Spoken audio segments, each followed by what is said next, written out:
Olá pessoal, sou Sérgio Castanheira, engenheiro de produção aqui da Acro Cabos de Aço, e hoje nós vamos falar das construções mais comuns utilizadas nos cabos de aço de uso geral. A primeira construção que nós temos de cabos de aço de uso geral é a construção 6x7. Essa construção diz que o cabo de aço ele tem 6 pernas com até 7 arames em cada perna. Esse tipo de cabo de aço ele é um cabo de aço bastante rígido, então as aplicações são bastante restritas, a não serem cabos de aço finos. Esses cabos eles são limitados mais ou menos 8 milímetros, então são cabos utilizados em aplicações mais estáticas, onde o cabo geralmente fica parado. A próxima construção é a construção 6x19.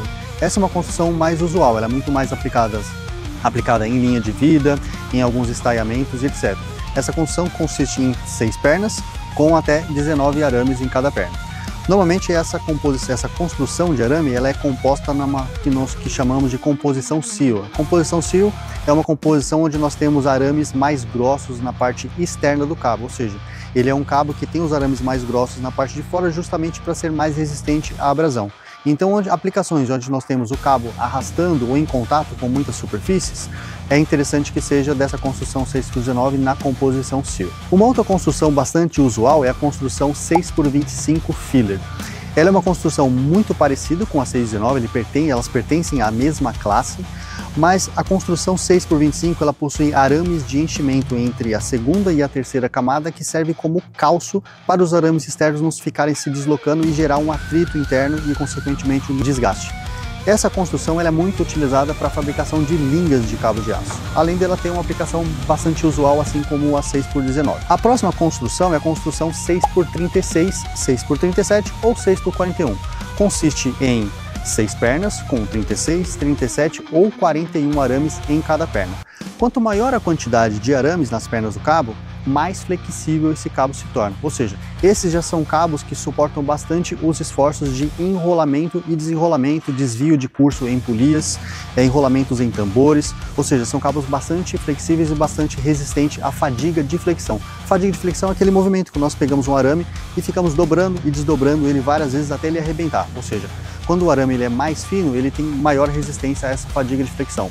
Ao passo que os cabos com uma construção menor necessitam de arames mais grossos, ou seja, eles já são menos resistentes a essa fadiga de flexão, mas são mais resistentes à abrasão. Então a gente tem uma balança de resistência à abrasão e resistência a essa fadiga de flexão. Cabos mais rígidos e cabos mais flexíveis. Então, com relação aos cabos de 6 pernas, a construção 6x7, 6x19, 6x25 e as mais flexíveis 6x36, 6x37 e 6x41 são as construções mais usuais. Diferente dessas construções, nós temos aí no caso os cabos com 8 pernas, que usualmente são os cabos 8x19. São cabos bastante específicos para aplicações em elevadores de passageiros. Então quando a gente fala de um cabo de 8x19, é um cabo que tem 8 pernas, com 19 arames em cada perna e alma de fibra. São cabos para uso em elevadores de passageiros. Então quando a gente fala de elevadores de passageiros ou até elevadores de carga, que na verdade são elevadores de passageiros com mais resistência, ou seja, chaparia para você suportar carga,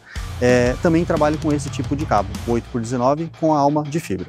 Bom, depois disso nós temos a construção 19x7, ou seja, nesse caso nós já temos uma maior quantidade de pernas e menor quantidade de arames por perna.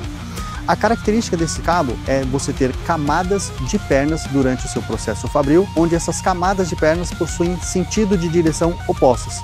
Isso dá uma certa resistência do cabo a distorcer. Por exemplo, um cabo de 6 pernas ou um cabo de 8 pernas, quando nós visualizamos o cabo, ele é muito parecido com uma corda, só que ao invés de nós termos a fibra, nós temos os arames. Então esse cabo, quando ele é tensionado, ele tende a distorcer um pouco, diferente dos cabos que têm 19 pernas, porque as camadas internas possuem um sentido de torção diferente do sentido de torção das camadas de pernas da parte externa. E essas torções invertidas acabam-se por se anular, não completamente, mas tem a tendência de se anular, ou seja, esse é um cabo que ele tem a tendência a girar menos durante o seu tracionamento. Os resistentes à rotação são mais aplicados em equipamentos que possuem um grande lance de cabo estendido, onde a carga precisa subir com certa estabilidade sem girar, como por exemplo o guindaste tipo grua, que é muito comum na construção civil. Falamos aí das construções 6x7, 6x19, 6x25, 6x36, 6x37 e 6x41. 8x19 utilizado em elevador de passageiro e 19x7 que são os cabos que possuem resistência à rotação. Obrigado pessoal, qualquer dúvida consulte um dos nossos especialistas aqui na Acro Cabos. Um abraço.